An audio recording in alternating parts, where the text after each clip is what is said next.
Magandang araw po sa inyo, Sir Blair. Lalong-lalo na po sa mga giliw ninyong tagapakinig at tagsuporta sa inyong YouTube channel. Ang kwentong aking ibabahagi ay nangyari taong 1989. Madalas po akong kutsain ng mga taong nakapaligid sa akin dahil sa aking kapansanan. Pilay po ako. Sa kabila ng mga pinagdadaanan ko, mas pinili ko pong maging matatag. Naging palaboy ako dahil sarili kong pamilya iniwan ako. Isang gabi, nakakita ko ng isang nakakakilabot na nilalang habang inaatake nito ang lalaking sugatan. Tinulungan ko siya at hindi ko akalain na siya pala ang babago sa buhay ko. Kilalanin niyo na lamang po ako sa pangalang Andoy. At ito ang aking kwento. Itay? Inay? Nandito na po ako. Huwag niyo po akong iiwan, nakikiusap po ako. Tulungan niyo po ako, Itay. Nay! Tulong! Butil-butil ang pawis ko sa noo nang magising ako mula sa aking masamang panaginip. Pakiramdam ko ng mga sandaling yon. Paulit-ulit akong iniiwan ng aking mga magulang at kapatid. Kahit 13 taon na ang lumipas, sariwa pa rin sa aking isipan ang masakit na bahagi na yon sa aking nakaraan. Masamang-masama ang loob ko dahil mas pinili ng mga magulang ko na iligtas ang kapatid ko kesa sa akin. Hindi ko makakalimutan ang itsura ng mga nilalang na umatake sa aming bahay na siyang naging dahilan ng pagkapilay ko. Nagkaroon ako ng peklat sa binti na paulit-ulit na nagpapaalala sa akin sa malagim na sinapit ko noon nung ako ay bata pa. Ngunit hanggang ngayon ay hindi ko pa rin alam kung ano ba talaga ang tawag sa ganong klaseng nilalang. Bahagya naman akong nagulat nang marinig ko ang boses ni Lolo Usok. Mukhang dinalaw ka na naman ng masamang panaginip mo, Andoy. Palagi kang nananaginip sa tuwing sumasapit ang hating gabi. Kaya nga pala, bakit dito ka pa rin natutulog sa tubuhan? Sayang naman ang bahay na matagal ko nang inaalok sa'yo para pansamantala mong tirahan. Alam niyo naman po ang dahilan kung bakit mas pinili ko pong matulog sa tubuhan, Lolo Usok. Pasensya ka na. Palagi ko nalang nakakalimutan ang tungkol sa bagay na yon. Nag-aalala lang naman ako sa'yo dahil baka matuklaw ka pa ng ahas dito. Hanggang ngayon ba iniisip mo pa rin na kapag matutulog ka sa bahay, pakiramdam mo ay merong aatake sa'yo na masasamang nilalang. E di hamak naman na mas ligtas ka sa bahay ko kaysa nandito ka sa labas. Dito po ako sa labas mas komportable, Lolo Usok. Mas malawak po ang lugar at madali po ako makakatakbo kung sakaling may nilalang po na umatake sa akin. Tsaka, ano po bang ginagawa nyo rito? Gabi na. Dapat po, nasa bahay niyo na po kayo. Binabantayan kita, Andoy. Bakit niyo po ba ako binabantayan? Hindi ko naman po kayo kadugo. Hindi ko kayo kapamilya. Dapat wala po kayong pakialam sa mga kagaya ko pong palaboy, di ba? Naaawa kasi ako sa iyo.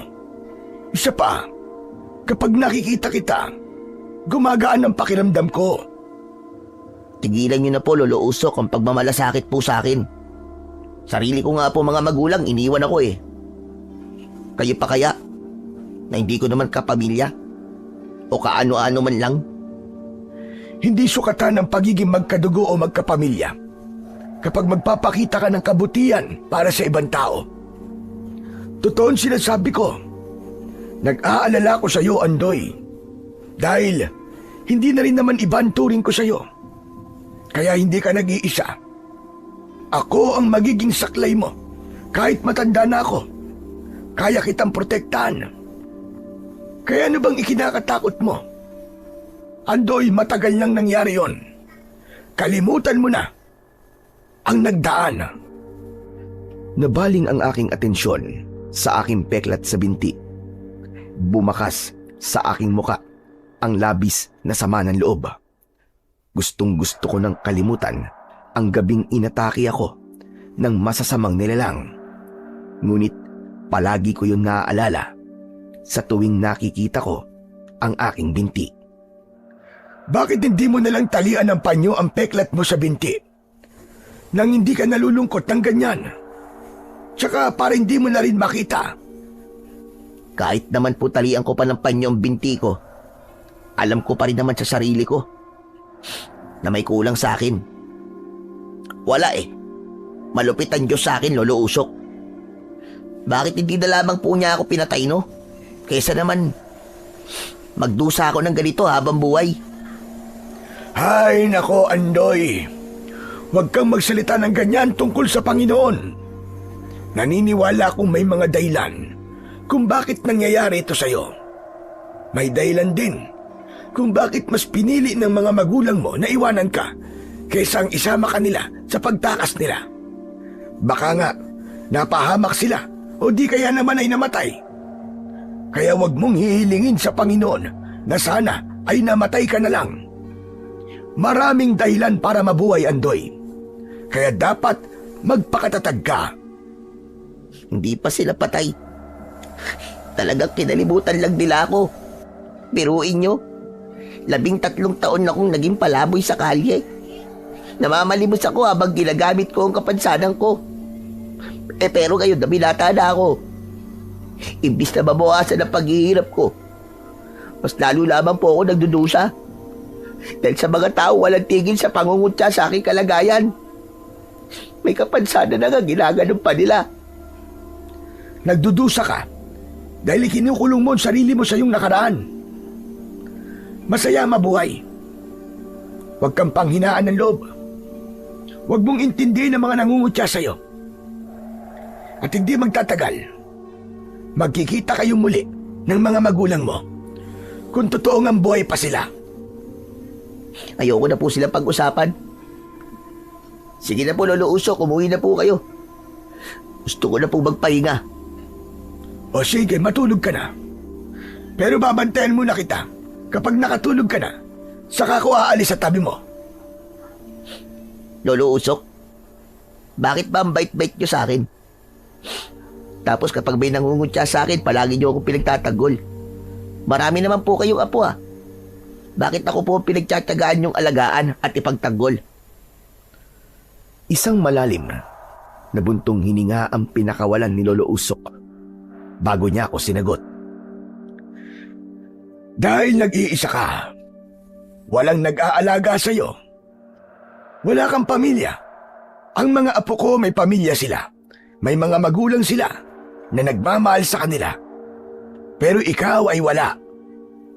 Ewan ko ho sa inyo. Kaya napagkakabalan tayong tunay na maglolo eh. Pati ang apo ninyong si Tasyo nagsiselos na rin sa akin. Dahil sa kabaitan ay pinapakita nyo sa akin. Lalo na kapag nag-aaway kami. Mas kinakampihan nyo po ako kaysa sa kanya na sarili nyong apo. Si Tasyo lang talagang naiibang ugali sa lahat ng aking mga apo. Kaya nga madalas kitang binabantayan. Dahil ayokong siya ang maging dahilan para madagdagan ng paghihirap ng kalooban mo. Kaya, hayaan mo na lang ako sa aking ginagawa. Konti na lang naman ang ilalagi ko dito sa mundo. Dahil alam mo naman matanda na ako. Kaya sana naman, pabayaan mo na akong gumawa ng kabutihan para sa'yo. Mahaba pa po ang buhay nyo, Lolo Usok. Huwag niyo po't sabihin yan. Bigla kong naramdaman ang kakaibang sakit sa aking dibdib nang sabihin ni Lolo Usok ang bagay na yon. Napakabuti niya kasi sa akin. Kaya masakit para sa akin ang isipin na darating ang araw na mawawala siya sa tabi ko. Kung tutuusin, Nabubuhay ako ngayon dahil sa kanyang pagbabantay.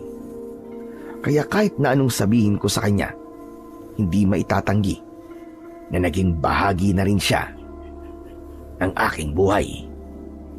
Bakit po ba ni minsan ay hindi niyo po ako pinabayaan, Lolo Usok? Simula po sa pagkabata ko, palagi po kayong nariyan para sa akin. Dahil naaalala ko sa iyo ang sarili ko noon. Kapag nakakagawa ko ng kabutihan para sa iyo, gumagaan talaga ang pakiramdam ko. Meron kasi akong isang bagay na nagawa na sobra kong pinagsisiyan hanggang ngayon. Hala, sige na, matulog ka na. Kalimutan mo na lang ang mga sinabi ko. Babantayan kita rito hanggang sa makatulog ka. Muli akong nahiga sa lupa na may latag ng dayami at banig na gawa sa abaka. Pinagmasdan ko muna ang itsura ni Lolo Usok. Maputi na ang kanyang buhok. Makapal ang kanyang balbas at bigote. Meron siyang suot na singsing na may kulay berdeng bato. Maganda yon na madalas niyang iniaalok sa akin. Subalit tinatanggihan ko naman dahil ayokong maging dahilan yon ng pag-aaway namin ni Tasyo. Hindi ko na malayan kung anong oras ako nakatulog. Basta nagising na lamang ako sa malakas na tawanan ng mga lalaki sa paligid ko. Nang magmulat ako ng aking mga mata, tumambad sa aking paningin sina Tasyo at ang mga kasama niya. Nagising silang lahat sa akin. Napabalikwas ako ng bangon at nagtataka na napatitig sa mga ito. Teka, anong kailangan nyo? Bakit ganyan kayo makatingin? Bakit may dala kayong aso? Alam mo, hindi ko talaga maintindihan kung bakit hanggang ngayon panay pa rin ang lapit mo kay Lolo Usok. Teka, sandali lang. Wala akong alam sa sinasabi mo, Tasyo. Baka nagkakamali ka lang. Hindi ako nagkakamali. Kitang-kita ko kayo kagabi. Alam mo bang madaling araw nang umuwi si Lolo Usok? Dahil yon sa pagbabantay niya sa'yo. Para kang bata na kailangan pambantayan. Dinaig mo pa ako sa pag-aalaga mo sa lolo ko. Sino ka ba sa inaakala mo, ha? Kaya kumukulo ang dugo ko sa'yo Dahil mang-aagaw ka ng lolo ng may lolo. Wala akong inaagaw sa'yo, Tasyo. Si Lolo Usok ang lumalapit sa akin. Nakita mo naman, di ba? Palagi niya akong pinupuntahan dito. Yun na nga Dito ka natutulog malapit sa bahay namin para magpaawa sa kanya. Alam mo, hindi ko alam yun, ha? Hindi ko alam kung anong pinakain mo kay Lolo Usok para mag-alala siya sa'yo ng gusto. Bigla kong natigilan nang tumahol ang alagang aso ni Tasyo. Bumundo lang kaba sa akin dibdib dahil parang nahuhulaan ko na kung ano ang tumatakbo sa isip ng mga ito. Teka, anong binabalak niyong gawin sa akin, ha? Bakit may kasama kayong aso? Ano ba sa tingin mo ang gagawin ko sa'yo? Ngumisi ng nakakaloko si Tasyo habang ang apat niyang mga kasama ay pinalibutan ako. Paika-ika akong umatras at pinakiramdaman ang kanilang kilos. Kung ano man ang binabalak niyo, ang mabuti pa huwag niyo nang ituloy, nakikiusap ako. Kung hindi ko naman ito gagawin, hindi ka lalayo kay Lolo Usok. Isa pa, palagi mo na lamang akong pinapahiya sa harap ng maraming tao. Lumalabas tuloy na masama ako Samantalang ikaw naman, ang pilay sa ating dalawa. Dapat ikaw ang masama. Baka nga may dala ka pang kamalasan Wala akong dalang kamalasan. Baka ikaw ang may dala ng malas. Ano sabi mo? Ang sabi ko, ikaw ang malas. Isa pa, hindi ako natatakot sa'yo. Tignan na lang natin kung maging matapang ka pa sa gagawin ko. Umalingaw-ngaw ang malakas nilang tawanan habang dinuduro nila ang aking binti. Kahit matagal na nilang ginagawa sa akin ang bagay na yon, ngayon lamang ako nakaramdam ng kakaibang kaba. Kaya naman, nang pakawalan ni Tasyo ang alaga niyang aso na si Tisoy. Bigla kong kumaripas ng takbo habang paika-ika. Sige! Takbo hanggat may lupa! Sige, Tisoy! Habulin mo ang pilantod na yan! Lapain mo hanggat gusto mo! Habang tumatakbo ako, papasok sa taniman ng mga tubo, rinig na rinig ko ang kanilang boses. Sabay-sabay silang nagtatawanan at panay ang bansag sa akin na ako ay isang pilay. Mas lalo kong nilakihan ang aking hakbang para lamang makalayo sa asong humahabol sa akin.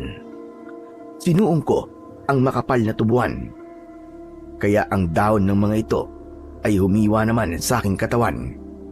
Mabuti na lamang at biglang tumigil ang aso. Naupo siya sa lupa habang laylay ang kanyang dila. Huminto ako sa pagtakbo at tinignan ko siya ng mabuti. Tisoy, ganyan nga.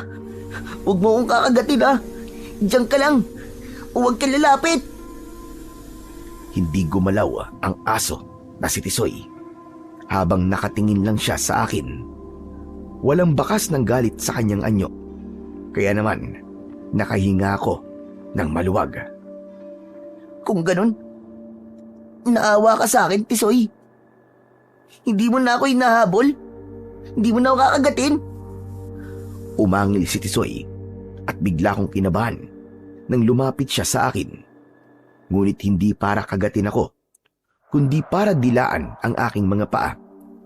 Dahil naman sa tuwa ko, niyakap ko siya ng maigpit. Maraming salamat, Tisoy ha. Mabuti ka pa.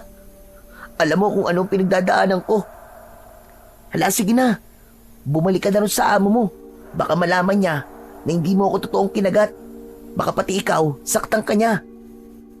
Inilinga ng aso ang kanyang paningin na para bang naiintindihan niya ang aking sinasabi. May nakita itong ibon na pugo na nagtatago sa tubuhan. Nagulat ako nang bigla niya yung sinunggaban at kinagat sa katawan. Kaya nang magkaroon ng bahid ng dugo ang bibig nito, agad itong tumakbo pabalik sa kinaroroonan ni Natasio at ng mga kaibigan niya. Mula sa aking kinaroroonan, dinig ko ang masayang boses ni Tasio. Nasaan ang pilantod na yun, ha, Tisoy? Aba, teka, may dugo ang bibig mo ah. Abay, nakagat mo siya. Tama ba? Magaling, Tisoy, magaling. Magaling ang ginawa mo. Narinig ko na tumahol ang aso na si Tisoy at hindi ako makapaniwala na naisip yon ng isang hayop. Pinagmasdan ko naman ang pugo. Hindi siya tuluyang namatay dahil mababaw lang naman ang sugat na tinamo niya. Maya-maya pa ay narinig ko ang boses ni Lolo Usok. Kausap niya si Tasio. Galit na galit ito habang hinahanap ako. Nasaan si Andoy? Anong ginawa niyo sa kanya, ha, Tasio? Nasaan si Andoy? Aba, malay ko ba kung nasaan ang pilantod na yun? Tsaka hindi naman nakuha na pa ng nawawalang pilay ah. Hindi ako nakikipagbiruan sa iyo, Tasio. Nasaan si Andoy? At anong ginawa niyo sa kanya? Pwede ba, Lolo Usok? Tigilan niyo na nga ang pagharap sa walang kwentang pilay na yun. Ay nako, pambira naman talaga, oo. Nakakainis na kayo eh. Ako ang apo niyo ah. Ako ang dapat na inaalala niyo at hindi ang pilantod na yun. Mas inaalala ko si Andoy. Dahil alam ko na pinaglaruan niyo na naman siya. Narinig ko na biglang tumigil sa pagsasalita si Lolo Usok. Teka, abat may dugo ang bibig ni Tisoy. Huwag mo sabihin. Wala na si Andoy mo, Lolo Usok. Nilapa na siya ng alaga kong si Tisoy. Pagkasabi ni Tasio ay wala na akong narinig na boses na nagsalita. Ang narinig ko na lamang ay ang mabigat na yabag ng mga paa na papalapit sa aking kinaroroonan. Teka. Hindi ako dapat makita ni Lolo Usok. Baka malaman ni Tasio na hindi naman ako totoong kinagat ni Tisoy. Inilinga ko ang aking paningin sa paligid. at naghanap ako ng makapal na puno ng tubo. Doon ako dumapa at nagtago habang hinihintay ang pagdating ni Lolo Usok. Pagtapat niya sa aking pinagtataguan, inilinga niya ang kanyang paningin sa buong paligid. Diyos ko, wala po sanang nangyaring masama kay Andoy. Bumaling si Lolo Usok sa kabilang direksyon ng daan at nagsimula ng tumakbo habang tinatawag niya ang pangalan ko. Nakuyom ko ang aking mga kamao dahil pakiramdam ko naging duwag ako. Maya-maya pa, bumangon ako mula sa aking pagkakadapa at naupo sa lugar na aking pinagtataguan. Kinapa ko ang aking bulsa na mayroong pang natitirang tinapay. Kinain ko yun at napatanaw ako sa malayo. Sinasabi ko na nga ba't naririto ka lang? Nagulat ako nang marinig ko ang boses ni Lolo Usok mula sa aking likuran. Bakit po kayo narito? Tsaka, bakit niyo po ba ako hinahanap? Siyempre, hanapin kita dahil nag-aalala ko sa iyo. Apo niyo po may gawa nito sa akin. Pinahabol niya po kay Tisoy eh. Mabuti na nga lang po. At mas tao pang mag-isip yung alaga niyang aso kaysa sa kanya. Naasal hayop naman. Pasensya ka na sa ginawa ng aking apo Andoy. Puro na lamang kayong pasensya. Palagi nila akong kinukutya at pinaglalaruan ng dahil sa inyo. Bakit ba kasi lapit kayo ng lapit sa akin? Napapahamak tuloy ako eh. Kahit alam niyo na ang ginagawa ng apo niyo sa akin, lumalapit pa rin kayo. Hindi niyo ba nakikita? Bilalak na nila akong saktan na. Dahil sa pagpapakita niyo ng pagmamalasakit sa akin. Naiinis na rin ako sa inyo eh. Naiintindihan ko kung bakit nagagalit ka ngayon. Hindi niyo ako naiintindihan, Lolo Usok. Dahil kung naiintindihan niyo po ako, hindi na po kayo lalapit sa akin. Alam niyo na kayo po ang dahilan kung bakit ako ginugulo ng apo niyo eh. Pero heto pa rin kayo. Panay pa rin ang lapit niyo sa akin. Kaya't ang mabuti pa po, umalis na kayo. At huwag na po kayo lalapit sa akin para wala ng gulo. Pasensya ka na talaga sa ginawa ng aking apo. Hayaan mo at pagsasabihan ko siya. Hindi na po kailangan. Dahil ayoko na makipag-usap sa inyo. Huwag niyo na rin ako lalapitan para tumahimik na buhay ko. Tinalikuran ko na si Lolo Usok at mabilis akong naglakad palayo sa kanya. Hindi ko siya nilingon para iparamdam sa kanya na masama ang aking loob. Hindi ko namalayan na nakarating na pala ako sa kabilang kakahuyan. Ay nako, pambihira naman oh. Paano naman ako nakarating sa lugar na to? Malayo na to sa tubuhan na tinutulugan ko ah. Inilinga ko ang aking paningin sa paligid. Saglit akong naupo sa ugat ng malaking puno. Napansin ko ang mga galos sa balat dahil sa daon ng mga tubo. Dati naman, kapag nasusugatan ako, hindi naman ganito katindi ang sakit. Bakit ngayon? Masakit talaga. Hinaplos ko ang aking sugat. Ngunit bigla kong nakaramdam ng paglalaway. Hindi ko mapigilan na hindi dilaan ang sarili kong dugo. Kaya naman, napatayo ako at nagtataka sa aking ginawa. Hala, ano nangyayari sa akin? Nagugutom na ba ako? At pati ang aking dugo, tinitikman ko? Bumundol ang kaba sa aking dibdib. Dahil hindi lang yon ang kauna-unahang pagkakataon na ginawa ko yon. Alam ko na may kakaiba sa akin. Hindi ko lang maintindihan kung bakit nararamdaman ko ang bagay na yon. Ang mabuti pa, itulog ko na lang to. Baka gutom lang talaga ako. Kesa naman umalis pa ako para maghanap ng pagkain. Baka makita pa ako ni Natasio at ng mga walang nyanyang kaibigan. Magkagulo na naman. Akma sana nahihiga ako sa ugat ng puno nang mahulog naman ako sa lupa. Sakto na merong 2 lalaki ang napadaan sa gawing yon. Malakas silang nagtawanan at sinabihan pa ako ng pilay na lampa. Sanay na ako sa ganong klaseng salita na ibinabato sa akin ng mga tao. Oo na! Ako na ang pilay! Alam na nga ninyong pilay eh. Sinasabi nyo pa. Dahil sa sinabi ko, mas lalong lumakas ang tawa ng mga ito. Ngunit ipinagpatuloy ko na lang ang paghiga sa malapad na ugat ng puno. Ilang sandali pa, agad akong nakatulog. Naalimpungatan lang ako sa malakas na sigaw ng isang lalaki. Napabalikwas ako ng bangon at inilinga ko ang aking paningin sa paligid.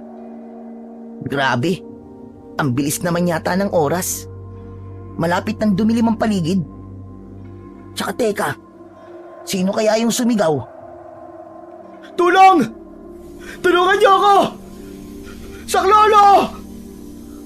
Mula sa aking harapan, dumaan ang isang lalaki na may sukbit na bag sa balikat. Habang hinahabol ito ng 4 na nilalang. Nanlalaki ang aking mga mata dahil sa itsura nila. Para silang halimaw na nakasunod sa lalaki kahit saan ito magpunta. Napatayo ako at tumakbo ko sa gawin nila. Pumasok ang mga ito sa kakawian. Diyos ko po, Panginoon ko. Iligtas niyo po sana ang lalaking yun.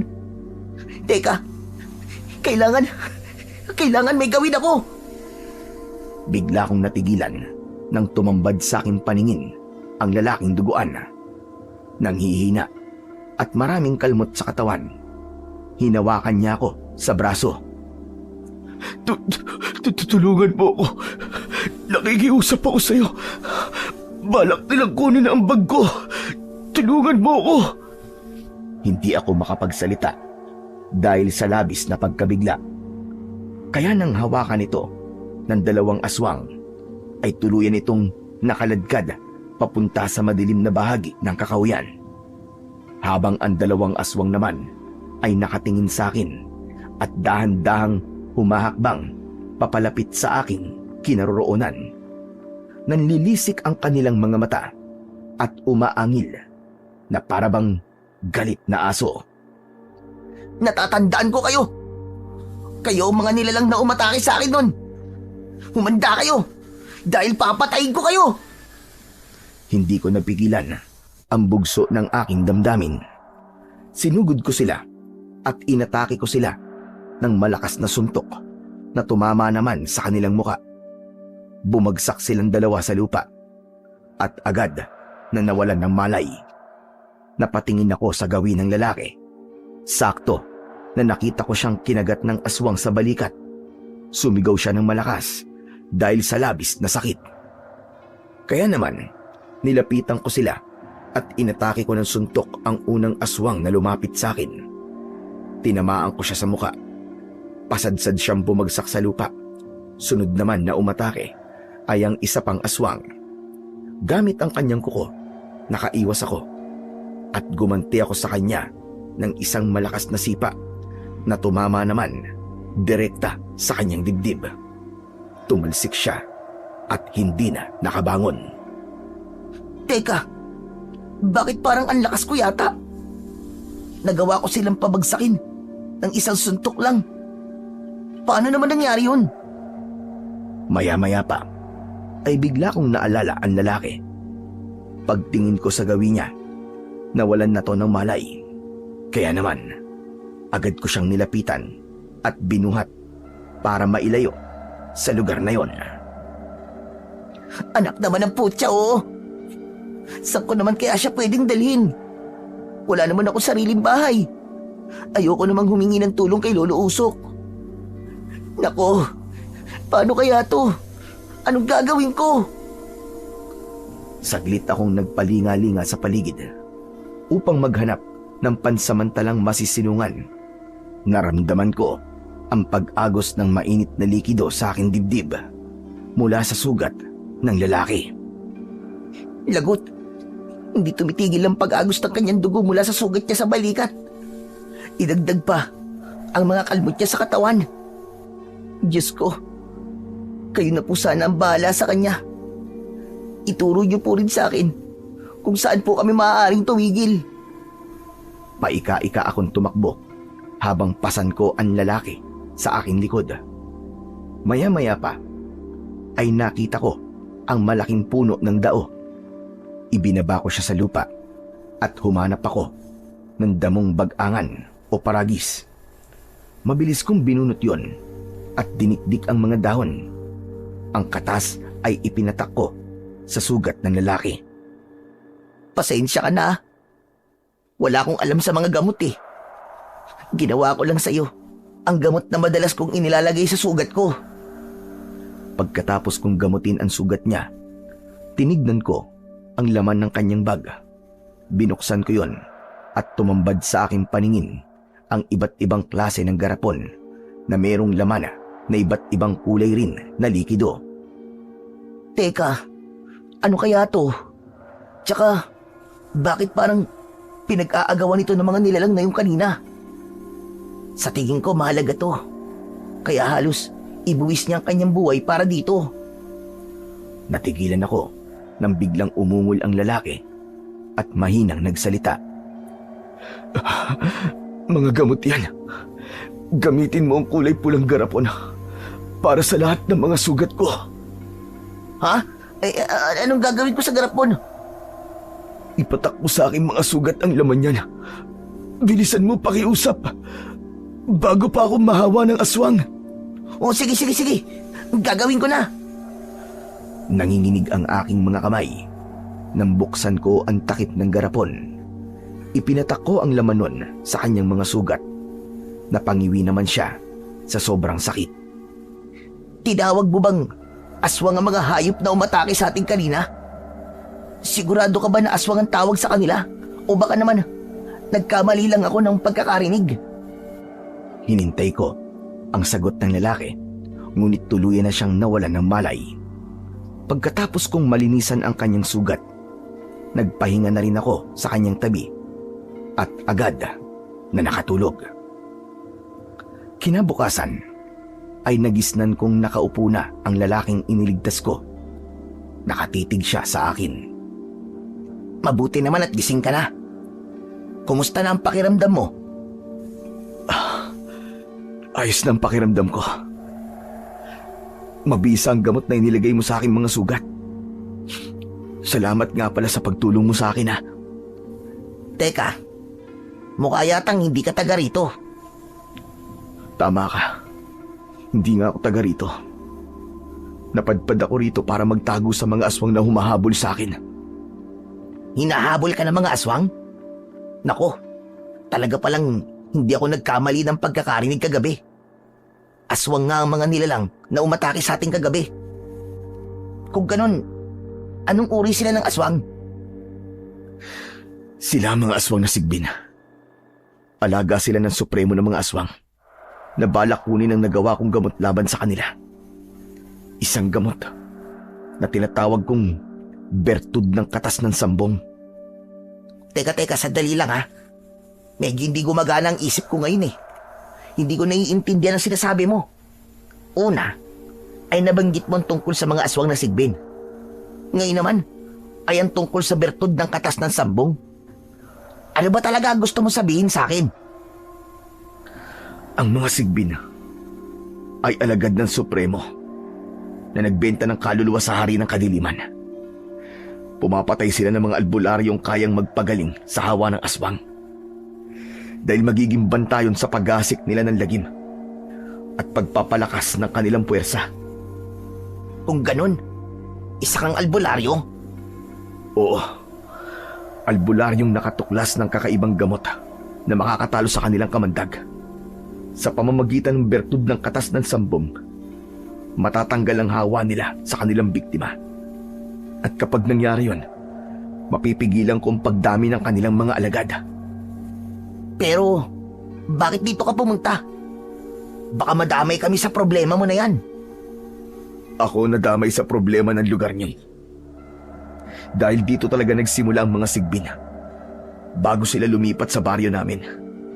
Nangyari yun dahil sa kaduwagan ng isang manunugis ng aswang. Ha?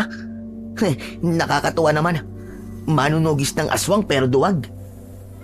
Para bang ang hirap naman yata na paniwalaan nun. Walang mahirap paniwalaan. Kung makikita mo lang ang itsura ng kanilang supremo, para ka na rin nakaharap sa demonyo. Siya ang nag-uutos sa mga sigbin na umatake sa mga tao sa baryo, na mapipili nilang sakupin. Kahit mukha pa siyang demonyo, hindi ako matatakot sa kanya. Isa pa, kapag sinalakay nilang baryo namin, ako mismo makakalaban nila. Hindi ko nakakalimutan na sila ang sumira sa pamilya at buhay ko. Huwag ka magsalita ng ganyan. Lalo na at hindi mo pa nakakaharap ang supremo nila. Siya nga pala, may dala akong pagkain dito. Baka gusto mo. Mukha kasing palaboy ka at wala kang matutuluyan. Palaboy ka dyan. Paano mo naman nalaman yun?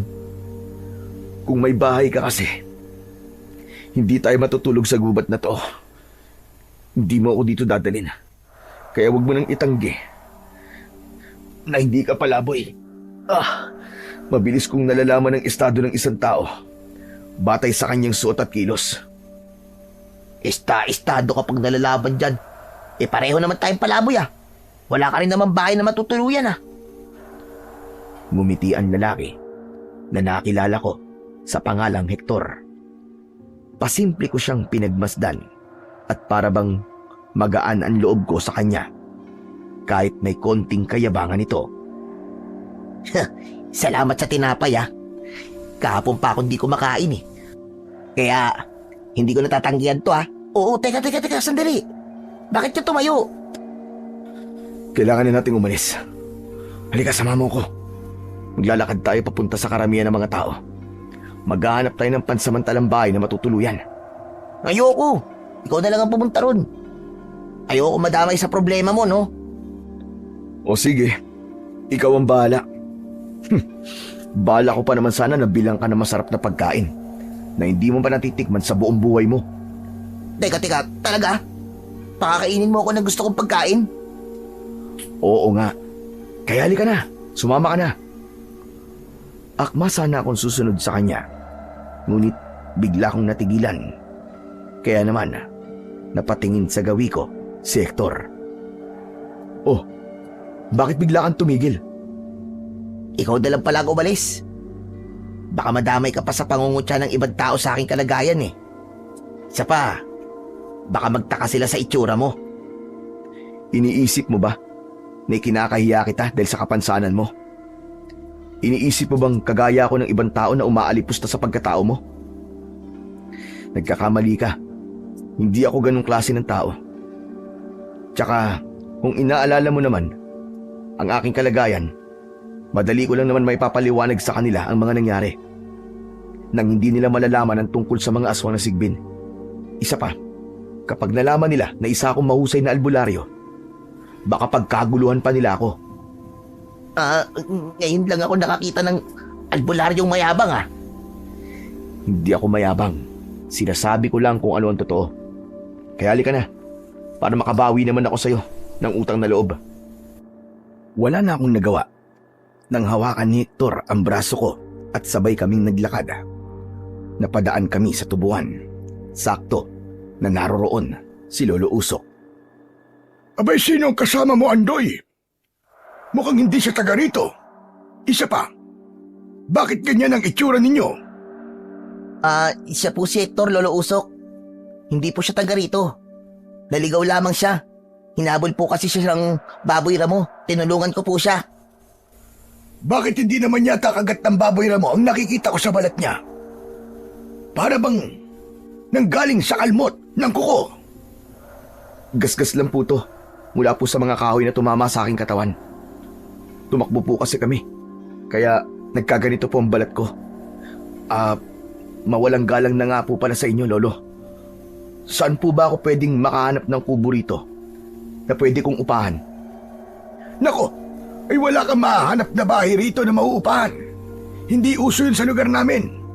Pero kung gusto mo, may kubo ko rito. Malapit dun sa tubuan. Yun nga lang, Wala kang kapitbahay at masyadong tahimik. Mas maganda nga po na walang kapitbahay. Gusto ko rin po ang tahimik ang paligid. Para maayos po akong makapanggamot sa mga tao. Aba teka, manggagamot ka ba iyo? Opo, isang mahusay po na manggagamot. Tumawa ang matanda sa himig pagyayabang ni Hector. Napapailing naman ako habang nakatingin sa dalawa. Halika, sasamahan kita sa magiging bahay mo. Libre na lang yon para sa'yo. Kesa naman walang nakatira at masira lamang. Mabuti na yung may taong mag-aalaga sa kubo ko. Teka, sandali lang, Hector. Di ba sabi mo, hahanap tayo ng pagkain na gusto ko? Oo nga, hindi ko naman nakakalimutan yun eh. Kailangan lang na maitabi muna ang bag ko. Dapat may bahay na rin ako matutuluyan bago yun. Tama naman si Hector, Andoy. Isa pa, hindi komportabling gumala sa lugar na to kung ganyan ang itsura niya. Alam mo naman na hindi maganda ang ugali ng mga tao rito. O siya, sige na po. Bilisan na natin magpunta ron. Baka mamaya makita na naman tayo ni Tasyo. Pagtripan na naman nila ako. Hindi na nagsalita si Lolo Usok nang mauna siya sa paglalakad habang kaming dalawa naman ni Hector ang nasa kanyang hulihan. Matagal na ba kayo magkakilala ni Lolo Usok? Oo naman. Bakit mo naman naitanong? Wala naman. Baka kasi hindi siya mapagkakatiwalaan eh. Ano ka ba? Mabait yan. Ikaw ang mukhang hindi mapagkakatiwalaan. Napahagikdik ako ng tawa nang makita ang reaksyon ng mukha ni Hector. Kaya naman, napalingon sa aming gawi si Lolo Usok. Ngayon ko na lamang nakitang naging masaya ka, Andoy. Ngayon lang din kayo nagkita ni Hector. Pero parang matagal na kayong magkakilala. Bakas sa mukha ng matanda ang labis na tuwa, lalo na nang tumingin ito kay Hector. Saka namin muling ipinagpatuloy ang paglalakad. Pagkalipas ng ilang minutong paglalakad, narating na namin ang sinasabing kubo ni Lolo Usok. Hindi naman napigilan ni Hector ang tuwa nang makita ang itsura ng kubo. Ang ganda naman pala dito. Tsaka napakaraming tanim na halamang gamot. Albularyo rin po ba kayo, Lolo Usok? Hindi. Pag-aari ito ng kakilala ko. Matagal na silang wala rito. Kaya ako na rin ang namahala sa kanilang lupain. Mahalaga ang lugar na ito para sa akin. Kaya marami ring mahalagang halamang gamot ang itinatanim ko rito. Hala, sige na. Pumasok na kayo sa loob. May mga luma akong damit dyan. Kasya yun sa inyong dalawa ni Andoy. Subukan nyo. Maraming salamat po sa tulong nyo, Lolo Usok. Walang anuman yun. O ikaw naman, Andoy. Ikaw nang bahala sa bisita mo, ha? Magpalit ka na rin ng damit. Pangatlong araw na yata ang suot mong damit na yan. Ang asim mo na. Lolo naman Pati ba naman damit ko at amoy ko? Napapansin nyo? Mahinang tumawa ang matanda. Saka siya umalis sa harapan namin. Nagkatingin na naman kaming dalawa ni Hector bago kami pumasok sa loob ng kubo. Teka, bakit para yatang malungkot ka? Hindi ka ba masaya na magkakabahay ka na? Ay siya nga pala. Magtabi na lang tayo sa katre ha. Hindi. Ayoko. Ikaw na lang mag-isang matulog dyan. Ako naman sa labas lang ako matutulog. Teka, bakit naman sa labas ka matutulog? May kubo na nga tayo. Mahabang kwento. Basta hindi ako komportabling sa loob ako ng bahay matutulog. Mas nakakahinga ako ng maluwag kung sa labas ako mahihiga. O sige, ikaw ang bahala. Hindi na ako mag-uusisa. O siya, sige na. Bilisan mo na magbihis at nang makagala na tayo. Teka, sandali lang. Para bang nakakalata na ako Kanina pa ako sunod-sunuran sa'yo Bakit? Wala pa naman akong inuutos sa'yo Pambihira naman Hindi ko akalain na isang araw pa lang kitang nakikilala ay nagbago na kagad ang takbo ng buhay ko. Kapag ganitong oras naglalakad na ako sa kalsada at may kinakain ng masarap na pagkain. Huwag mo nga akong pinaglololo ko. Alam kong panay tinapay lamang ang laman ng tiyan mo. Hindi ko na itago ang pagkairita ko sa aking kaharap. Kaya umalis na lang ako sa kanyang harapan. Bigla kong nainis, kaya padabog akong naupo sa mahabang bangko na gawa sa tabla. Nasa ilalim yon ng malaking puno ng mangga. Maya-maya pa ay merong tumama na kulay puting damit sa aking muka. O yan, ako na ang kumuha ng damit mo. Para kang bata akong umaste. Sa tingin ko naman, magkasing edad lamang tayo. Magkasing edad tayo, pero mas pogi ako sa'yo. Lamang ka lang naman sa akin ng mga 1.5 paligo eh. Pambihira. Mukhang ikaw yata ang mayabang ah. Napatawa na lamang ako sa sinabi ni Hector. Agad naman akong nagpalit ng damit at sumama sa kanya papunta sa palengke. Ipinagdasal ko na lamang na hindi kami makita ni Tasyo. At sa awa naman ng Diyos ay nakahanap kami ng karinderya. Kumain kami at nagdala ng pagkain hanggang sa pag-uwi namin ulit sa bahay. Dahil busog na naman ako, natulog ako sa ilalim ng puno. Si Hector naman ay pumasok na rin sa kubo. Pagsapit ng hating gabi, dinalaw ulit ako ng masamang panaginip.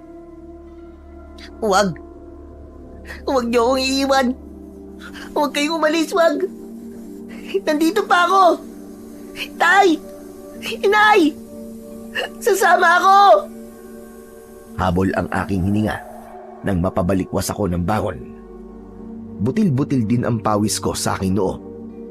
Napalunok ako ng laway at nakaramdam ako ng init sa paligid. Inilinga ko ang aking paningin. Madilim at tahimik ang lugar na aking kinaroroonan. Maya-maya pa ay merong kumate sa leeg ko. Kinamot ko yon. Pero agad din akong napangiwi dahil sa sakit. Napatayo ako sa labis na gulat. Diyos ko! Ano to? Bakit mahaba ang aking mga kuko? Pinagmasdan ko ang aking mga daliri sa kamay, maging sa aking mga paa. Tumambad sa aking paningin ang kulay itim at matutulis kong mga kuko. Sa aking balat naman, tumubo ang malago kong balahibo na parabang balahibo ng kambing. Hindi. Hindi maaari ito. Anong nangyayari sa akin? Napaatras ako ng hakbang dahil sa labis na takot. Maya-maya pa, biglang kumalam ang aking sikmura at hindi ko mapigilan ang aking sarili.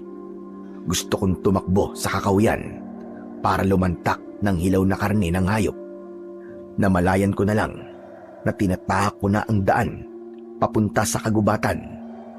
Lumiwanag ang aking paningin kahit madilim ang paligid. Wala akong pakialam sa aking itsura dahil mas gusto kong mapawi ang aking gutom. Ayun! May usa! Mas lalo kong natakam nang makita ko ang usa na abala sa pagsabsab sa damo. Agad ko yung sinunggaban at binali ang kanyang leeg. Tuluyan ko nang hindi napigilan ang aking sarili. Kinagat ko siya sa kanyang leeg at sinipsip ko ang kanyang dugo. Piniga ko ang kanyang katawan at narinig ko ang tunog ng pagkadurog ng kanyang mga buto.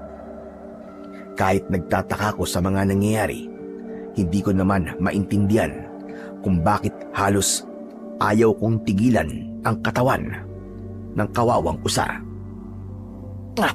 Ang sarap naman ito! Walang kasing sarap! Malinam naman kanyang bituka. Malamis-namis naman ang kanyang dugo. Masarap pala ang hilaw na karne ng usa. Lahat ng mga yon ay kusang lumabas sa aking bibig. Hindi ko makontrol ang galaw ng aking katawan. Ang mismong tiyan ko ang naghahanap sa lasa ng karne ng usa. Ang mga nangyaring yon sa akin ay nasundan pa ng maraming beses. Halos gabi-gabi na akong naghahanap ng hayop sa kagubatan na hindi naman namamalayan ng kasama kong si Hector. Akala ko normal lang yun sa akin dahil nakakaranas talaga ako nang hindi kumain at magutom. Ayoko rin naman na merong makaalam na ibang tao dahil baka hindi na ako magkaroon ng kalayaan na humanap ng pagkain sa kakahuyan. Isang umaga, biglang dumating sa bahay si Tasyo. Bakas sa kanyang muka ang galit. Anak naman ng putya, oo. Kaya pala hindi na kita nakikita sa tubuan ah. Dahil lumipat ka na ng bahay na hayop ka. At sa bahay pa ni Lolo Usok. Talaga ba nananadya ka ha? Nagkakamali ka, Tasyo. Hindi ako lumipat sa bahay ni Lolo Usok mo. Dito ako natutulog, sa bangkong to. Turo ko sa bangko na madalas kong higaan. Pinaglululoko mo ba akong tarantado ka? Parehas lang yun. Dahil sa sinabi ni Tasyo, agad na kumilos ang kanyang mga kaibigan para pagtulungan akong hawakan sa tigkabilaan kong braso. Ano ba? Bitiwan niyo ako. Ano bang kasalanan ko sa inyo? Bakit ba palagi niyo na lamang akong ginugulo? Bitiwan niyo ako! Nagtanong ka pang hayop ka? Sino ba pinagbabalaki mo ha? Baka gusto mong ipaing kita sa aswang na pumatay sa mga usa sa gubat. Ano? Aswang sa gubat? Oo, aswang sa gubat. Alam mo, naisip ko na maganda yata para magkaroon ka ng silbi. Ipaing ka na lang namin sa aswang. Para mahuli na ng mga tanod at di kapitan ang lintik na halimaw na namiminsala sa gubat. Wala akong alam sa aswang na yun. Kaya bitiwan niyo na ang braso ko. Bitiwan niyo ako! Wala ka talagang kadalaan, hayop ka. Gusto mo yata talaga masaktan eh. Agad na dinakot ni Tasyo ang aking damit. Sa kanya ako sinikmuraan. Sa lakas ng pagkakasuntok niya, kulang na lang, isuka ko pati ang kinain kong usa kagabi. Kahit kailan talaga, kontrabida ka sa buhay ko. Mabuti naman at alam mo na kontrabida ako sa buhay mo. Samantalang ako, demonyo ang tingin ko sa'yo. Hindi nagustuhan ni Tasyo ang sinabi ko sa kanya. Kaya naman, sinubukan niya akong suntukin ulit. Ngunit may kamao ng sumalo sa kamay ni Tasyo. Nang sundan ko ng tingin yon, nakita ko si Hector. Teka lang, mukha yatang ginugulo mo ang kaibigan ko ha. Ano? Kaibigan? Kaibigan mo tong pilantod na to? Sino ka ba ha? Bakit ka nakikialam dito? Ako lang naman ang hahatol sa kasamaan mo. Hindi ko inaasahan na biglang susuntokin ni Hector ang mukha ni Tasyo. Nabitiwan niya ako at bumagsak siya sa lupa. Umatake ang apat nitong mga kasama, pero sinalubong sila ng mga malalakas na sipa ni Hector. Sabay-sabay silang bumagsak sa lupa. Gulat na gulat ako dahil hindi ako makapaniwala sa nakita ko. Wow! Grabe, lupit mo, Chong! Para ako nanonood ng pelikula ni Tony Pereira. Mahusay ka palang makipaglaban, Hector! Di naman masyado. Nagkataon lang na Barad tong umaapi sa'yo. Ano ka mo? Barad! Lintik ka! Pinagbigyan lang kita! Agad na bumangon si Tasyo at inatake niya ng suntok si Hector. 2 beses itong nagpakawala ng suntok, ngunit naiwasan yon ni Hector. Gumanti ng sipa si Hector. 2 beses na tumama ang paa niya sa katawan ni Tasyo. Kaya bumagsak ulit ito ng pasadsad sa lupa at tuluyan nang nawalan ng malay. Sa takot naman ng mga kabarkada ni Tasyo, kumaripas ang mga ito ng takbo at hinila nila ang walang malay na si Tasyo. O ano? Ano kayo ngayon? Lumabang kayo kay Hector! Ha! Siya lang pala ang katapat niyo eh! Mga duwag! Mga duwag! Pagmamayabang ko, habang sumisigaw, nahabol sila ng tingin. Inawat naman ako ni Hector sa pamamagitan ng pagtapik niya sa aking balikat. Tama na, awat na! Wala na sila oh! Hindi ka naguguluhin ng mga yon. Pambihira ka naman, Hector, oh. Ayos ka. Huh, ginulat mo ako dun, ah. Akala ko ba, wala kang alam sa pakikipaglaban. Eh, ang galing-galing mo kanina, para kang action star. Tapos, nung una tayo nagkita takot na takot ka. Sino ba naman kasi ang hindi matatakot May sugat na ako gawa ng aswang. Hindi mo ba alam na wala akong kinakatakutan? Pero sa hawa ng aswang takot ako. Dahil ayoko maging isang halimaw. Isang halimaw na kinatatakutan ng mga tao.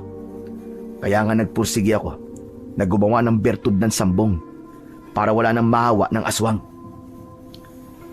Bigla akong natigilan sa sinabi niyo ni Hector. Sa ilang araw naming pagsasama ay magaan na kagad ang loob ko sa kanya. Ngunit pagkatapos kong makita ang kakaibang galing niya sa pakikipaglaban, natitiyak ko na hindi siya ordinaryong albularyo.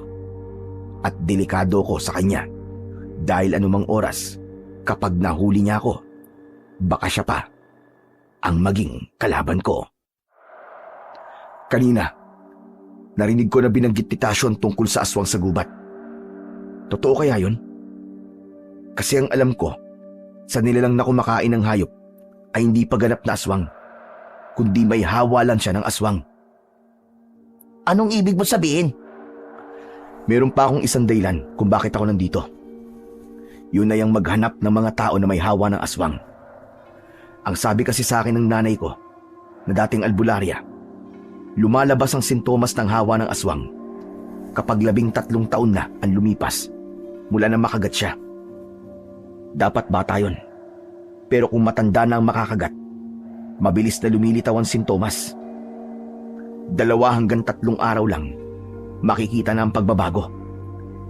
Teka, ang ibig mo ba sabihin kapag bata ang nakagat ng aswang, 13 taon muna ang magdadaan bago makita ang sintomas, ganun ba? Tama ka. At hindi agad-agad siya magagamot. Aabot ng ilang araw ang gamutan, tapos dapat tuloy-tuloy ang pagpapainom ng bertud. Nang mga oras na yon, ay nahulog ako sa malalim na pag-iisip dahil sigurado na ako sa akin sarili na may hawa ako ng aswang. Hector, anong binabalak mong gawin? Kailangan kong magmatsyag sa paligid. Kailangan kong maging alerto dahil mahirap na. Baka mamaya niyan matuntun ako ng supremo ng mga aswang at malagay sa paganib ang buhay ko. Pati na ang buhay mo, Andoy. Magsasalita pa sana ako nang biglang dumating si Lolo Usok. Pawisan siya at habol ang sariling hininga. Diyos ko, Hector! Bilisan mo! Kailangan ko tulog mo! Ho? Bakit to? Ano po ba nangyari? Marami ang patay sa barangay hall at marami rin ang sugatan na kailangan mo ring gamutin. Kaya halika na. Dalhin mo lahat ng mga gamot mo. Tulungan mo kami, Hector! Bumakas sa mukha ni Hector ang pag-aalala bago siya pumasok sa loob ng kanyang silid. Pagbalik niya, dala na niya ang kanyang bag.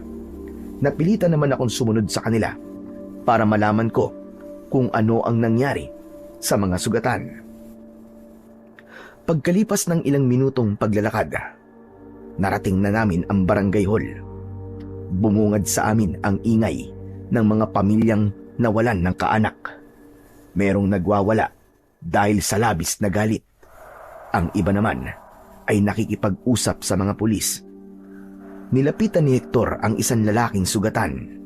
Meron itong malalim na kagat sa balikat at braso. Halos hindi rin mabilang ang kalmot nito sa balat. Huwag ka munang gumalaw para maiwasan ang pagdurugo. Agad na pinatakan ni Hector ng gamot ang mga sugat sa katawan ng lalaki. Namilipit ito sa labis na sakit at ikinuwento niya ang mga nangyari. Hector, ano sa palagay mo nangyari dito? Hindi kaya sinalakay sila at inatake ng mga aswang para palabasin ako sa aking pinagtataguan. Dahil sa sinabing ni Hector, mabilis akong napalinga sa paligid. Saka ako lumapit sa kanya. Kung ganun, isa tong patibong? Tama ka, Andoy. Para mahuli nila ako. Tatapusin ko lang ang panggagamot ko sa kanila at aalis kagad ako rito. Dahil sa sinabi ni Hector, tinulungan ko na siya sa panggagamot. Tiniis ko ang nararamdaman kong pagkatakam sa dugo. Nanginginig ang aking mga kamay na hindi ako makahinga. Napansin ko naman na masama ang tingin sa akin ni Lolo Usok. Bigla ang pagbundol ng kaba sa aking dibdib. Diyos ko, hindi kaya may napapansin na sa akin si Lolo Usok? Huwag naman sana. Ibinaling ko sa ibang direksyon ang aking paningin. Mabuti na lamang at malapit nang matapos si Hector sa kanyang panggagamot. Kaya naman, nauna na akong umuwi sa kanya. Kalat na rin ang dilim sa paligid nang makarating ako sa bahay. Maya-maya pa ay narinig ko na ang boses ni Lolo Usok mula sa aking likuran. Andoy! Sandali lang. Bigla kong huminto. Pagkatapos ay humarap ako sa kanya. Hindi ako makatingin ng diretso sa kanya. Alam kong sobra na ang gagawin kong pangingailam sa buhay mo. Ngunit, nag-aalala ako sa iyo. Bakit po, Lolo Usok? Sagot ko habang mabilis ang tibok ng puso ko dahil sa pag-aalala. Ayokong malaman ng matanda na meron akong hawa ng aswang dahil baka isipin niya na ako ang pumatay sa mga tao. Alam kong may matindi kang pinagdadaanan. Kakaiba ang kulay ng iyong mga mata. Ang iyong lakad, hindi na masyadong paika-ika. Ganun po ba? Ginamot po kasi ako ni Hector. Hindi mo ako maloloko, Andoy. Alam ko na ang kilos mo at kabisado na kita. Sigurado ako, may hawa ka ng aswang. Napatitig ako sa mukha ng matanda. Hindi ako makapaniwalang alam ni Lolo Usok ang mga nangyayari sa akin. Alam kong nagulat ka sa mga sinabi ko. Matagal ko nang alam na may hawa ka ng aswang. Dahil nakagat ka sa binti mo nung bata ka pa. Alam ko rin na hindi ikaw ang pumapatay sa mga tao. Dahil kasama mo ko sa tuwing pumupunta ka sa gubat. Ako ang nagbibigay sa iyo ng pagkain para hindi ka tumikim ng karne ng tao. Mas lalo ko nagulat sa sinabing yon ni Lolo Usok. Teka, ano pong ibig niyong sabihin? Matagal na akong nagbabantay sa iyo. Nang una, na lumabas ang sintomas, wala kang naaalala sa tuwing kumakain ka ng hilaw na karne. Kaya hindi ka nagugutom dahil ako mismo nagpapakain sa iyo. Pero ngayon, malinaw na ang isip mo. Alam mo na ang nangyayari sa iyo. Biglang nanghina ang tuhod ko sa aking mga narinig mula kay Lolo Usok. Napaupo ako sa bangko at naluluha ang aking mga mata dahil sa aking mga natuklasan. Pero huwag kang mag-alala, Andoy. Ginawa ko ang lahat para maprotektahan ka. Kaya matagal ko nang inaalok sa iyo ang aking singsing na may mutya ng mata ng musang. Nang sa ganun, magkaroon ka ng proteksyon at may tago ang iyong anyo bago ka pa maging ganap na aswang. Ano? Ganap na aswang? Magiging aswang ako, Lolo Usok? Oo, kapag hindi ka naagapan, bago sumapit ang bilog na buwan, tuluyan ka ng magiging aswang na sigbin. Mawawala ka sa iyong sarili at magiging sunod-sunuran ka na sa iyong supremo. Ngunit kung suot mo ang aking singsing, kahit papano, mapipigilan ang pagkalat ng hawa ng aswang sa buong katawan mo at maitatago nito ang tunay mong pagkatao. Diyos ko, bakit po ito nangyayari sa akin? Dahil alam ng Diyos na kaya mo. Tandaan mo, walang ibinibigay na pagsubok ang Panginoon na hindi kayang solusyonan. Hinubad ni Lolo Usok ang kanyang singsing at iniabot niya yun sa akin. Pinagmasdan ko yun bago ko hinawakan. Kumislap yun at napatingin ako sa matanda. Sige na, isuot mo na yan. Talagang para sa iyo ang singsing na yan. At bukod dyan, magtataglay ka ng kakayahan ng isang musang. Imbis na aswang, magiging isa kang mabangis na musang na magiging tagapagligtas ng mga taong mabibiktima ng mga aswang na sigbin. Isinuot ko ang singsing sa aking hintuturong daliri. Nang naramdaman ko ang lamig ng singsing sa aking balat, biglang nanakit ang aking mga mata dahil sa malakas na liwanag na lumabas roon. Manginginig ang katawan at kalamnan mo dahil sa epekto ng malakas na puwersa ng kapangyarihang taglay ng mutya. Magiging matalas ang iyong paningin, pakiramdama at bibilis ka sa pagkilos. Maya-maya lang ay nawala ang aking sakit na nararamdaman sa aking mga mata. Kasunod ng pagginhawa ng aking pakiramdam, pati na ang iniinda kong sakit sa binti ay bigla ring nawala. Hindi na sa akin gumagana ang singsing dahil matanda na ako. Ngayon na ikaw na ang bagong tagapangalaga niyan, ikaw na ang pupuksa sa mga nilalang ng kadiliman. Grabe. Wala po akong masabi sa mga natuklasan ko mula sa inyo. Pero Lolo Usok, kung may singsing na po ako ng mutya ng mata ng musang, papatay pa rin po ba ako ng hayop para kumain? Oo, sapagkat ang anyo mo lang naman ang itinatago ng singsing. Ngunit ang kilos mo ay saswang pa rin. Kakain ka pa rin ng hilaw na karne ng hayop. Pero kung may isang tao ang makakapagpagaling sa hawa mo ng aswang, saka lamang mawawala ang hawa ng sigbin sa iyong katawan. Teka, si Hector po. Alam niyan tungkol sa gamot. Alam ko, siya nga ang tinutukoy ko. Matagal ko nang alam kung ano talaga ang pakay niya rito. At nagkausap na rin kami. Kailangan mong ipagtapat sa kanya ang katotohanan. Dahil ikaw naman ngayon ang nangangailangan ng tulong niya, Andoy. At ano na naman ang mga pinag-uusapan nyo, ha? Sabay kaming napalingon ni Lolo Usok sa kinaroroonan ni Tasyo nang magsalita ito.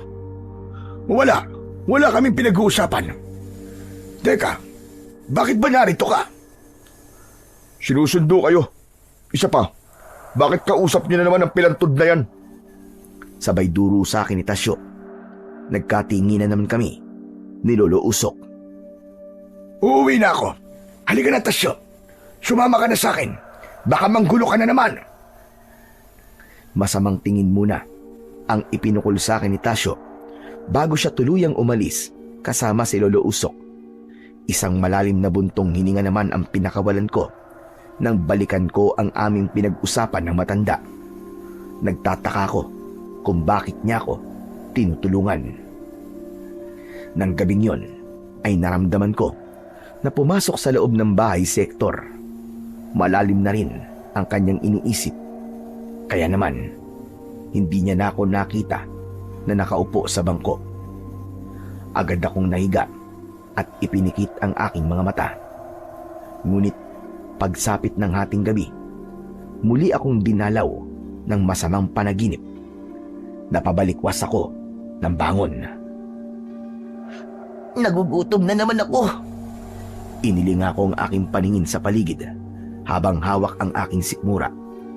Tumalas ang aking pangamoy dahil naaamoy ko sa hangin ang amoy ng baboy ramo. Agad akong kumilos para puntahan ang kinaroroonan ng hayop. Pagdating ko sa kakawyan, nakita ko ang baboy ramo. Panay ang dukal niya sa lupa gamit ang kanyang nguso. Agad ko siyang sinunggaban. Winakwak ko ang kanyang tiyan. Hinugot ko ang kanyang lamang loob. Saka ko nilantakan sa aking palad. Pagkatapos ay sinipsip ko rin ang kanyang dugo. Saka ko lang napansin ang itsura ng aking mga kamay. Totoo nga sinabi ni Lolo Usok. Hindi na lumitaw ang balahibo ko sa balat. Pagkatapos kong mabusog ay tumayo ako. Inilinga ko ang aking paningin sa paligid. Ngunit nagulat ako nang tumambad sa aking harapan ang 3 aswang na sigbin. Bigla silang umatake sa akin, ngunit naiwasan ko ang kanilang mga kalmot at kagat. Hanggang sa gumanti ako sa kanila ng kalmot. Tinamaan ko sa dibdib ang isa sa kanila at bumagsak ito sa lupa. Nagkikisay ang kanyang katawan na para bang nakukuryente. Nilapitan ko siya at dinukot ko ang kanyang lamang loob hanggang sa tuluyan na siyang namatay. Ngayon kayo umatake sa akin. Lintik lang ang walang ganti. Ito na ang simula ng magiging katapusan yung lahat. Umatras ang mga ito dahil sa takot, lalo na nang biglang lumitaw ang malakas na liwanag mula sa aking singsing. Tinakloban nila ang kanilang mga mata, kaya hindi nila naiwasan ang pagtama ng aking saksak sa kanilang katawan gamit ang aking matatalas na mga kuko. Bumula ang kanilang bibig habang tumitirik ang kanilang mga mata hanggang sa lumiyab ang kanilang katawan at naging abo. Talaga palang makapangyarihan ang mutya na to. Ang galing! Pagkatapos ng labanan namin ng mga aswang, binalikan ko ang katawan ng baboy ramo at muli kong isinubsob ang aking bibig sa katawan nito. Pero bigla akong natigilan nang marinig ko ang boses ni Hector mula sa aking likuran. Andoy? Andoy, ikaw ba yan? Dahan-dahan akong tumayo. Habang nakatalikod ako sa kanya, gusto kong tumakbo at hindi harapin si Hector. Ngunit yun na ang tamang oras para malaman niya ang buong katotohanan tungkol sa akin at para makahingi na rin ako ng tulong sa kanya. Humarap ka sa akin, Andoy. Alam kong ikaw yan. Hector, magpapaliwanag ako. Sabi ko habang unti-unti akong humaharap sa kanya. Nakita ko ang luha sa kanyang mga mata, pati na ang panginginig ng kanyang katawan. Ganon din ang bakas ng takot sa kanyang muka. Dahil sa kanyang reaksyon, hindi ako makatingin sa kanya. Hindi mo na kailangan magpaliwanag sa akin. Dahil nakita ko ng lahat. Pero mali ang iniisip mo. Hindi ako masama, Hector. Hayop lang ang kinakain ko. Hindi ako pumatay sa mga biktima, maniwala ka. Alam ko. Kaya hindi mo na kailangan magpaliwanag. Hindi naman kita inuhusgan eh. Sa ilang araw natin magkasama, alam ko mabuti kang tao. At handa akong tulungan ka. Handa akong alisin sa katawan mo ang hawa ng aswang. Gagamitin ko sa iyo ang bertud ng katas ng sambong. Pero, bakit mo ako tutulungan? Dahil minsan mong iniligtas ang buhay ko. At may utang na loob ako sa iyo. Halika, umalis na tayo rito. Baka mamaya may makakita pa sa'yo rito. Ano, may masakit ba sa'yo, ha? Nasugatan ka ba ng aswang? Teka, sadali ang kamay ko. Nakikiliti naman ako sa'yo. Ano ba nangyayari sa'yo? Ayos lang naman ako. Akala ko pa naman matatakot ka sa akin dahil nalaman mong aswang ako. Hindi ako matatakot sa'yo. Kaibigan kita, di ba? Pagkatapos ng gabing yon, ay mas naging mabuti sa akin si Hector. Palagi niya akong kinakausap at palagi niya akong pinapainom ng katas ng sambong. Kung minsan, dinadalhan niya ako ng kumot. Kung hindi naman, ay binabantayan niya ako sa pagtulog at nagdadala ng hilaw na karne, ng baboy o kaya naman ay ng kambing. Sobra akong nanibago sa kabaitan ni Hector na yon sa akin. Kaya ng isang gabi, nang mahuli ko siyang nakabantay sa akin, ay kinausap ko na siya. Ano ba nangyayari sa'yo, Hector? Hindi ka naman dating ganyan, ah. Alam mo, kinakabahan na ako sa kabaitan mo. Aalis ka na ba? O di kaya naman nagpapaalam ka na dahil mamamatay ka na? Hindi, sira ulo. Walang ibang ibig sabihin ang ginagawa ko para sa'yo. Bukal na pagtulong lang talaga. Sigurado ka? Iba kasi ang dating sa akin Baka naman, nagkakagusto ka na sa akin ha. Hoy, hindi tayo talo. Dahil sa sinabi ko, binatukan niya ako ng malakas at ang seryoso naming pag-uusap ay nauwi sa kulitan at tawanan. Maya-maya pa ay muli kaming sumeryoso sa pag-uusap habang nakaupo kami sa bangko. Pero bakit mo nga to ginagawa, Hector? Pati ang gamot na matagal mo nang ginawa, ginamot mo rin sa akin. Napakabait mo ngayon at para bang merong kakaiba sa'yo. Isang malalim na buntong hininga ang pinakawalan ni Hector bago siya malungkot na tumingin sa akin. May naaalala lamang akong isang tao Isa pa, namimiss ko na rin ng mga magulang ko. Nag-aalala ako para sa kanila. Kung namimiss mo sila, umuwi ka na muna. Mag-iingat ka lang na huwag kang makita ng mga aswang na naghahanap sa'yo. Di ko magagawa yun, Andoy. Dahil pinababantayan na ni Apong ang lahat ng mga daanan sa baryo namin. Ano? Sino naman si Apong? Siya ang supremo ng mga aswang. Ganon? O ano nang binabalak mo ngayon? Ang manatili sa tabi mo hanggat hindi ka tuluyang gumagaling. Sus! Grabe kang hirap mong basahin. Para kang maraming tinatago sa akin. Wala akong tinatago sa'yo. Basta masaya lamang ako dahil nakilala kita. Ngumiti sa akin si Hector, ngunit ang tuwang yon ay napalitan ng pag-aalala nang marinig namin ang ingay sa paligid. Hector, umanda ka. May mga aswang sa paligid natin. Bilisan mo. Kunin mo na mga gamit sa loob. Pati ang itak mo, ihanda mo rin. Nakikita ko sila. Papunta na sila sa kinaroroonan ng maraming bahay. Kung gano'n, sasalakay sila sa mga tao. May nakikita akong isang lalaki sa gitna ng pangkat ng mga sigbin. Malaki ang katawan niya at marami siyang suot na kwintas. Diyos ko, si Apong ang nakikita mo. Sa palagay ko, alam na nila kung nasan ako. Pero saan kaya sila pupunta? Halika na, bilisan mo. Susundan natin sila. Mausay ka rin naman makipaglaban, di ba? Sa palagay ko, hindi lang ikaw ang pakay nila sa lugar na to. Teka, sandali lang. Ano bang binabalak mo, Andoy? Aatakihin ko sila para malaman nila na hindi sila pwede rito. Na merong bagong tagapagbantay sa baryong to.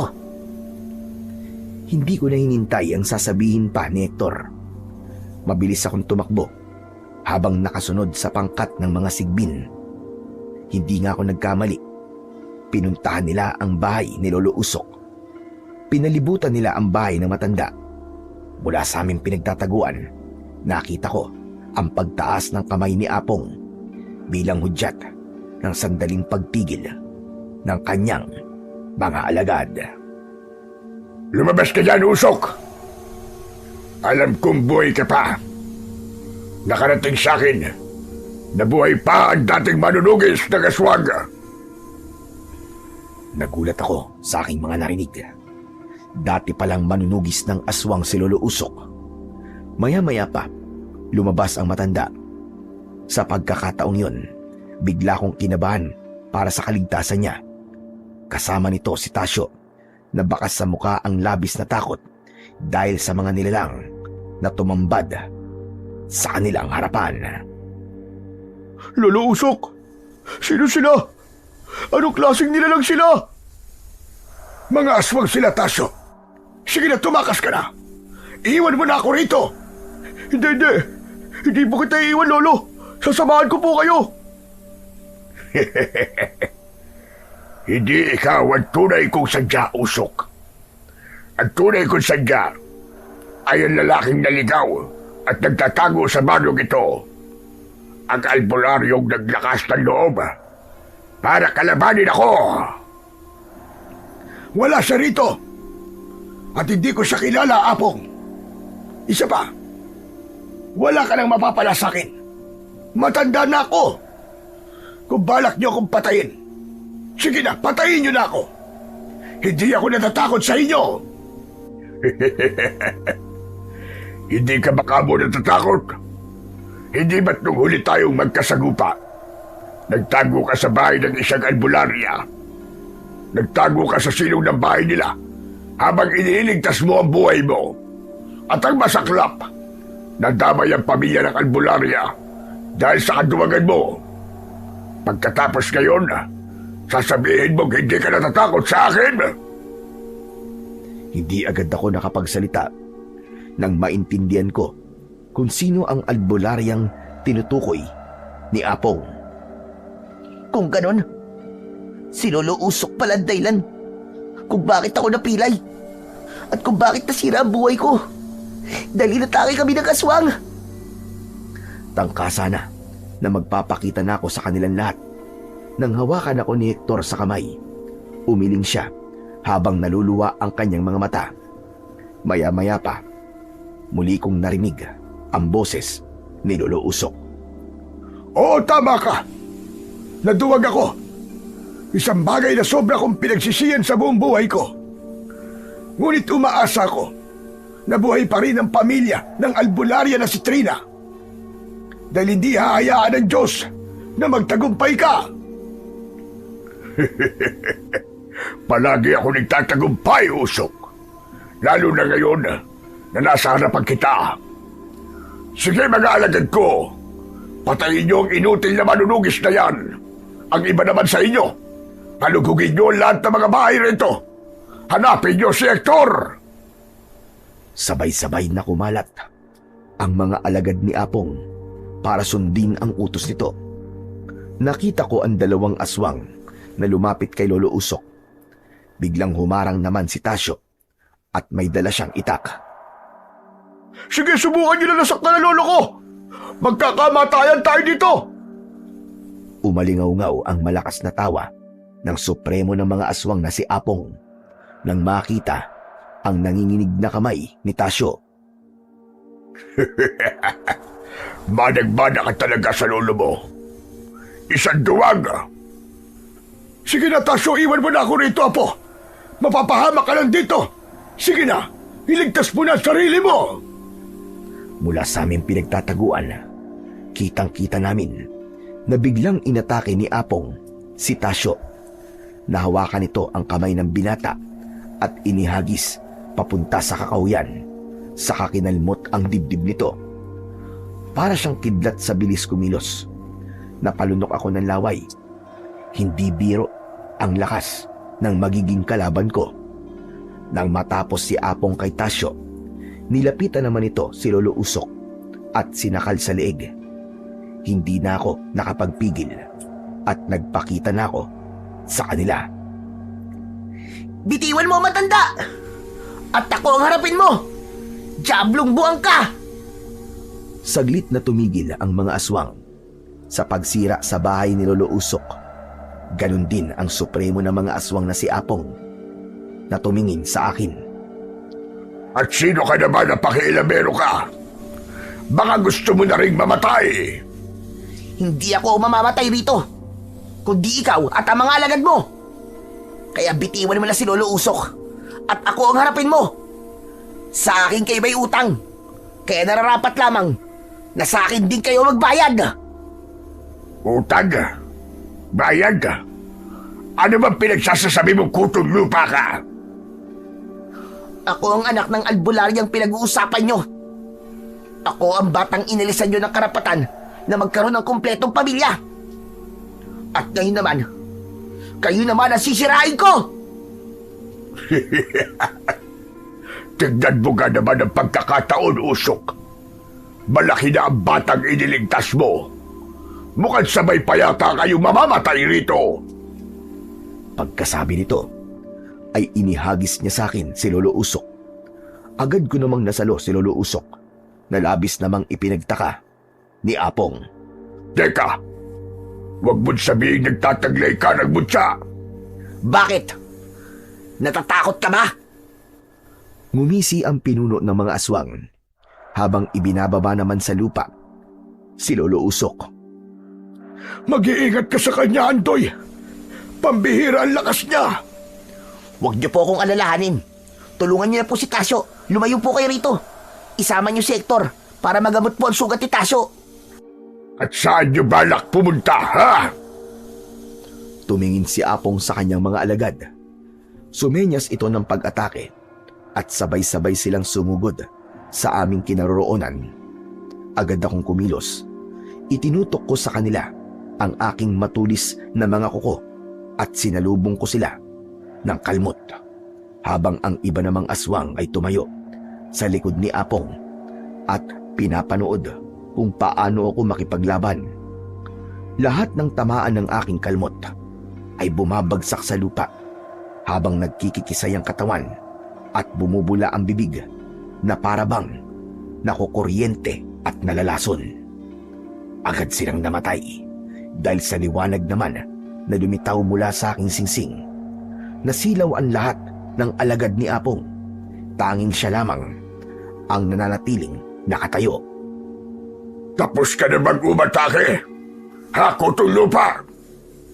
Pwes, ako naman!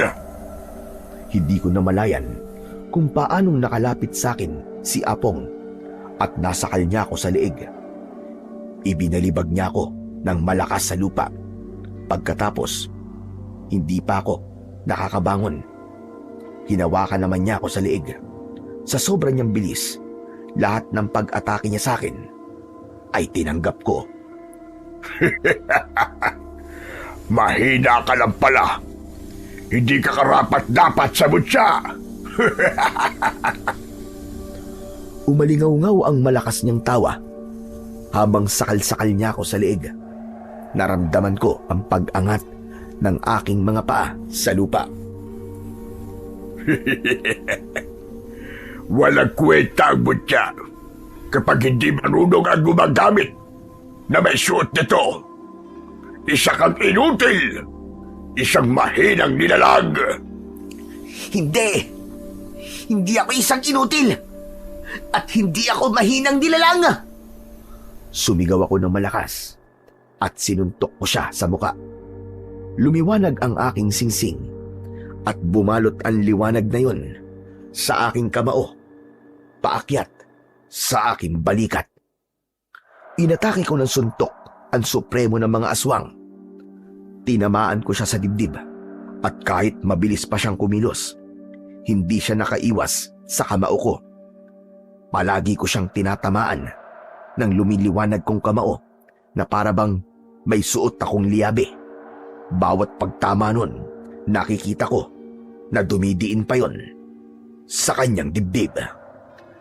Tadtad ng sugat si Apong nang tumigil ako. Wala nang nagawa ang mga alagad nito kundi ang itakas ang kanilang pinuno, kasabay ng paglaho ng liwanag sa aking kamao. Saka naman lumabas sa pinagtataguan niya si Hector. Dala ng labis kong galit sa hindi nito pagtulong sa amin. Nasuntok ko siya sa mukha. Hindi ko akalain na magtatago ka lang at hahayaan mo kami makipaglaban sa mga aswang. Duwag ka, Hector! Duwag!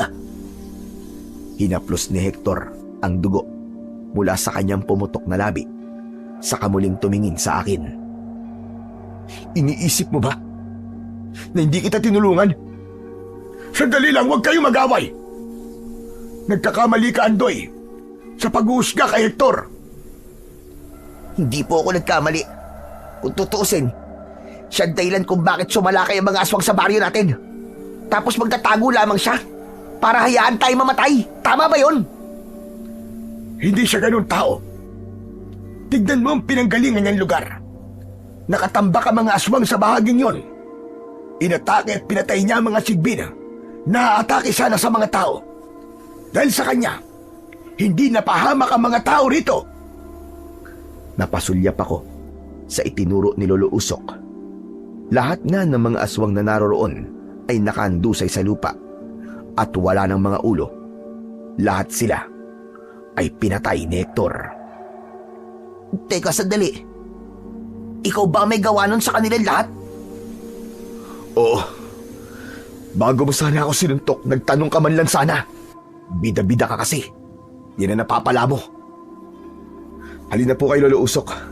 Gagamutin ko po muna si Tasyo. Nasugatan siya kanina dahil sa kuko ni Apong. Nilampasan nila akong dalawa habang pinagtutulungan nilang alalayan si Tasyo. Nagkamali ako sa aking nagawa, kaya hindi ako pumasok sa loob. Para ako napahiya. Umalis ako sa lugar na yon at mas pinili kong umuwi sa bahay. Naupo ako sa bangko at tumanaw sa kakahuyan. Nasaan na nga kaya ang mga magulang ko? Naaalala pa kaya nila ako? Pinagmasdan ko ang aking mga kamay habang nakatitig ako sa singsing. Naalala ko na ang kabutihan na ipinakita sa akin ni Lolo Usok ay pagbabayad lamang pala sa pagkakamaling nagawa niya noon. Nahiga ako sa bangko dahil sa aking pagod. Agad akong nakatulog. Kinabukasan, narinig ko ang pag-uusap ni na Hector at Lolo Usok habang sila ay nasa tabi ko. at nakabantay. Siguro po'y kailangan ko nang umalis. Nag-aalala na po ako sa aking mga magulang. Baka hanapin po ni Apong ang aking ama at ina para gamiting pain laban sa akin. Sige, puntahan mo na sila. Ako na muna ang bahala kay Andoy. Huwag niyo po siyang papabayaan. Sige ho, aalis na po ako. Nang marinig ko ang bagay na yon, mabilis akong napabalikwas ng bangon. Aalis ka? Paano ang panggagamot mo sa akin? Naituro ko na kay Lolo Usok ang mga dapat niyang gawin sa Bertud. Kailangan ko makita sina nanay at tatay. Nag-aalala kasi ako na baka gamitin sila laban sa akin. Aalis ka ba? Dahil sa ginawa ko sa'yo kagabi? Isa pa yon sa mga dahilan ko. Ayokong maulit ang nangyari kagabi. Ayokong merong mapahamak na ibang tao nang dahil sa akin. Kailangan ko na silang harapin. Kailangan matapos na ang pag-aasik nila ng lagim. Pagod na rin akong magtago. 13 taon na kaming nagpapalipat-lipat ng bahay. Ngayon na nahanap ko na ang taong matagal ko nang kinasasabik ang makita. Panahon na para mabuo ang aking pamilya. Napatingin ako kay Lolo Usok dahil sa kakaibang sinabi na yon ni Hector. Lolo Usok? Anong sinasabi ni Hector? Meron siyang binalikan sa lugar na ito dahil sa pagkakamaling nagawa nila noon. Nasira ang kanyang pamilya. Pareho pala kami na naging kapalaran ni Hector ah. Kaya pala nagkakasundo kami sa lahat ng bagay. Ang ipinagkaiba nga lang, pilay ako. Samantalang siya, normal. Hindi ko na patatagalin pa ang pagpapaalam ko. Huwag ka mag-alala, Andoy. Babalik ako. Pero kasama ko na ang mga magulang ko. May susunduin kami rito. Hindi na hinintay ni Hector ang magiging tugon ko sa sinabi niya. Mabilis siyang umalis sa baryo namin. Nanibago ko dahil mag-isa na lamang ako sa kubo. Ilang araw pa ang lumipas. Magmula nang umalis si Hector, naging normal na ulit ang buhay namin. At habang wala si Hector, ipinagpatuloy naman namin ni Lolo Usok ang pagsasanay. Si Tasyo naman, nagkaayos na kami at nagkasundo sa paggawa ng panlaban sa mga aswang, kagaya na lamang ng mga asin at mga bawang. Isang gabi, nagising ako at nakita ko si Hector. Nakaupo siya sa bangko habang nakayuko. Meron siyang kalmot sa braso at ginagamot niya. Napabalikwas ako ng bangon.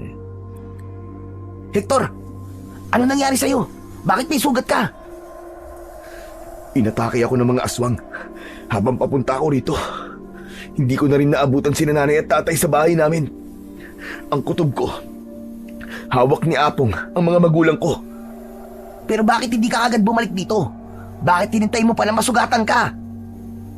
Naghanap pa ako ng sangkap ng mga gamot para sa gagawin kong bertud. Hindi ko naman akalain na sa sugat ko rin pala yung magagamit. Teka, sandali lang. Kailangan matalian ang sugat mo. Ang lakas ng pagdurugo. Ginamot ko na yan. Kaya mamaya lang, titigil na rin ang pagdurugo niyan. Magsasalita pa sana si Hector nang marinig namin ang boses ni Apong mula sa aming likuran. Sinasabi ko na nga ba't bumalik kayo sa dati niyong tirahan? Ang bahay niyo ay narito at buo na kayong isang pamilya. Napakagandang pagkakataon. Sa wakas, makukuha ko na rin ang bertud. Wala sa akin ng bertud. Ubus na. Sinungaling! Narinig ko palang kayo nag-uusap ng kapatid mo. Ano? Kapatid? Anong sinasabi niya, Hector? Ang tanga mo naman. Hindi mo alam na si Hector ay kambal mo. Siya ang kapatid mo na mas piniling iligtas na mga magulang mo. Huwag ka maniwala sa kanya, Andoy. Huwag kang makinig sa kanya. Kambal? Ikaw ang kakambal ko. Ikaw ang kapatid ko na iniligtas ni nanay at tatay. Pero paanong... Teka, sandali lang, Andoy. Magpapaliwanag ako. Ako ba ang balak niyong sunduin dito, ha? Huwag ka na magpaliwanag. Wala akong kapatid. Wala akong pamilya. Mukhang mabubuwag pa yata ang lakas ninyong dalawa na dahil nag-aaway kayo, nakakatuwa kayong panoorin. Bakit hindi kayo magpatayan? Lalo ka na pilay. Hindi ba't siya dahilan? Kaya naging miserable ang buhay mo? Hindi ako makapagsalita. Naguguluhan ako, kaya napahakbang ako ng papalayo sa kanilang lahat. Pero huwag ka mag-alala. Ako na maghihiganti para sa'yo. Kasama ko ang mga magulang mo. Hindi mo man lang ba sila babatiin? Humawi ang mga alagad ni Apong at tumambad sa aming paningin ang pamilyar na muka ng aking mga magulang. May busal ang kanilang bibig, nakagapos ang kanilang mga kamay at may sugat sila sa katawan, habang ang kanilang mga mata ay may luha. Hindi ko alam ang mararamdaman ko ng mga sandaling yon. Ngunit bumalik ang galit at sama ng loob ko para sa kanila. Maya-maya pa, dumating na rin sina Tasyo at Lolo Usok. Andoy! Huwag ka magpapadala sa galit mo, iyo. Hindi ka totoong iniwan ng mga magulang mo para lamang iligtas nila ang buhay nila. Ang totoo niyan, ikaw ang iniligtas nila dahil nagpahabol sila sa mga aswang. Alam nila na naroroon ako at ibinili ka nila sa akin. Ang totoo pa niyan, hindi sila nagkaroon ng normal na buhay. Nagpalipat-lipat sila ng tirahan, kaya hindi ka nila kagad nabalikan. Totoo po ba ang sinasabi niyo, Lolo Usok? Oo, Andoy, maniwala ka. Totoo ang sinasabi ko. Mahal na mahal ka nila at hindi nila pinagsisiyan na iniwan ka. Dahil ang naging kapalit naman nun ay ang kaligtasan mo. Ang singsing, si Mando na yung ama, ang nagpapabigay nun sa'yo para protektahan ka. Kaya pakiusap, huwag mong isara ang puso mo sa kanila. Hayaan mo silang magpaliwanag. Tumigil kayo. Wala akong pakialam sa mga kadramahan ninyo. Ang kailangan ko ay ang bertud at ang singsing. Ibigay niyo sa akin ang mga yan. Hindi. Hindi namin to pagkakaloob sa'yo. Lalong-lalo na ang bertud. Dahil totoong wala na yun sa akin. Matigas kayo, ha? Sige. Gusto niyo ng madugong labanan? Ibibigay ko sa inyo. Umatras si Apong mula sa aming harapan. Unti-unti siyang nagpalit ng anyo. Nagkaroon siya ng dalawang mahahabang sungay. Nagkulay pula ang kanyang mga mata at mas lumaki siya. Nanlalaki ang aming mga mata nang tumambad sa aming paningin ang mukhang kambing na aswang. Agad siyang umatake sa akin ng kagat. Ngunit mabuti na lang nakaiwas ako.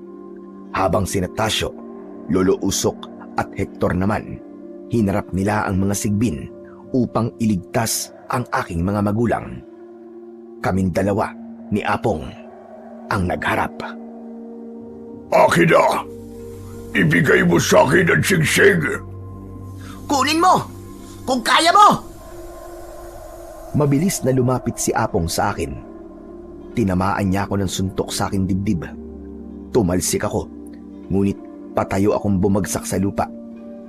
Gumanti ako sa kanya ng isang malakas na suntok at sipa na tumama naman sa kanyang leeg. Ngunit hindi niya yun ininda.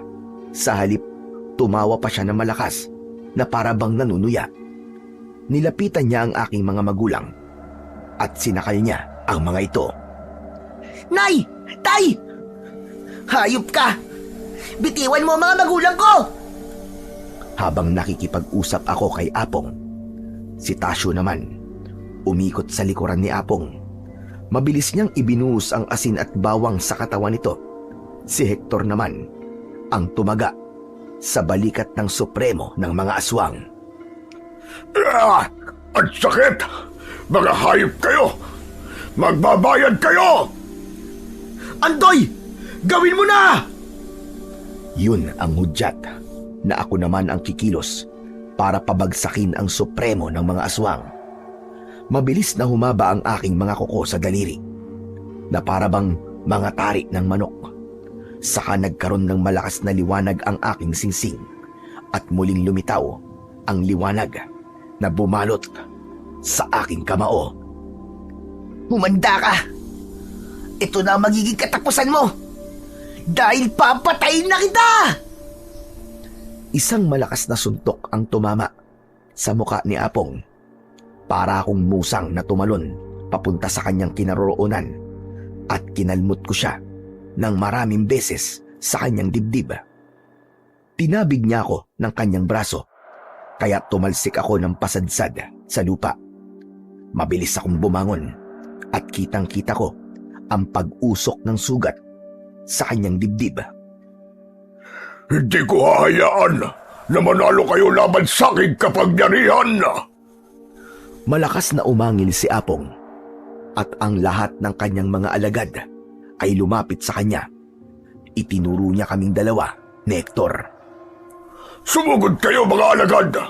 Patayin niyo ang lahat ng humahadlang sa akin!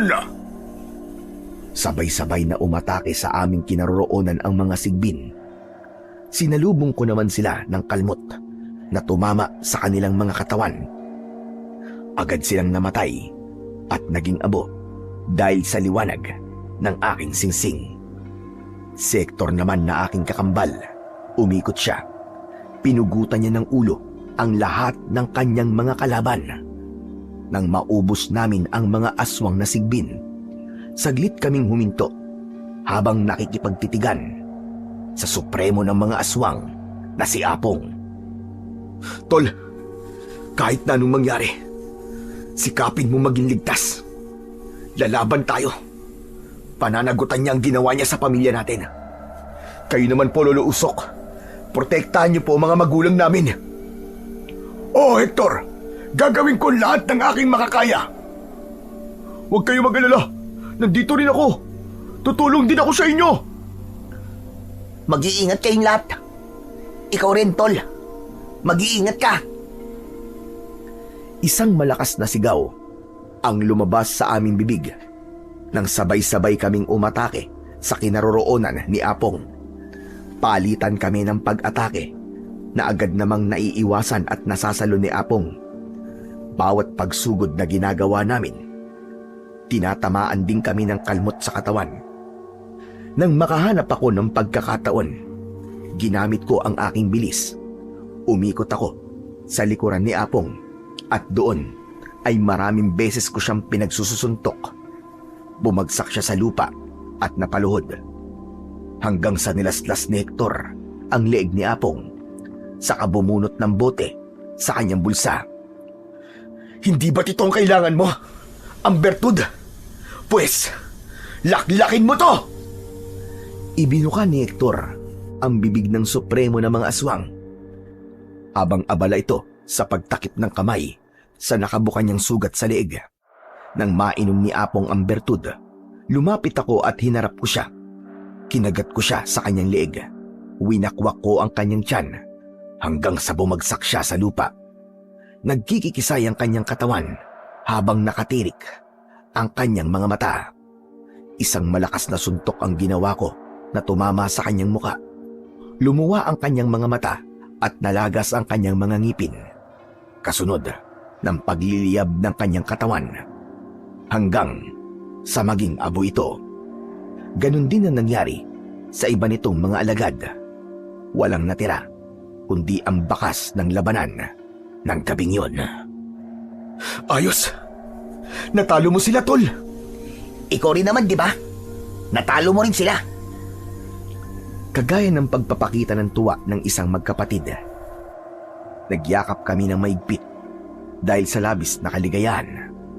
Lumapit din ang aming mga magulang at niyakap kami na punong-puno ng pagmamahal. Humingi sila ng tawad sa akin at agad ko naman yung tinanggap. Ni sa panaginip ay hindi ko naisip na mabubuo pang muli ang aking pamilya. Nagpasalamat din kami kina Lolo Usok at Tasyo. Siguro naman, makatutulog ka na na mahimbing sa bahay ninyo at hindi ka na mananaginip ng masama. Opo, Lolo Usok. Napakabuti po pala ng Diyos sa akin. Hindi ko kagad nakita ang kabutihan niya dahil nakabatay lamang ako sa aking kapansanan at nakaraan. Nakaupo kami noon sa bangko sa ilalim ng puno habang naghihintay ng pagkain na niluluto naman ni Natasio, Hector at ng aking mga magulang. Masaya kaming nagsalo-salo sa pagkainan. Naging magkaibigan na din kami ni Tasio na tuluyang nagbago at naging mabuting apo para kay Lolo Usok. Isang matamis na ngiti ang gumuhit sa aking labi habang kasalo ko silang lahat. Tuluyan na rin akong gumaling mula sa hawa ng aswang. Hanggang dito na lamang po ang aking istorya. Lubos na nagpapasalamat. Andoy. Ang buhay ay parang puno. Walang puno ang namumunga nang wala ang ulan. Kaya yakapin mo ang unos ng buhay. Dahil sa hampas ng bagyo, doon tumitibay ang ugat mo. Dahil ang pagsubok ay hindi isang parusa, kundi pagkakataon upang tumibay ang ating pananampalataya. Sa pamamagitan ng mga hamon sa buhay, natututo rin tayong magtiwala sa Diyos at mas lalong lumalago ang paniniwala sa Kanya. Ang pagkakaroon naman ng kapansanan ay hindi mo dapat ikahiya dahil mas mapalad ka sa taong normal, ngunit makasalanan, kapamilya, kapatid at kaibigan. Huwag tayong mapangusga sa kapwa. Kung ano at kung sino sila, sila ay dapat igalang at mahalin.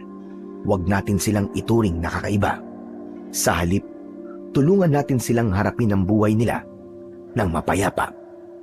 Dahil may kapansanan man o wala, lahat tayo ay pantay-pantay sa mata ng Diyos na lumikha.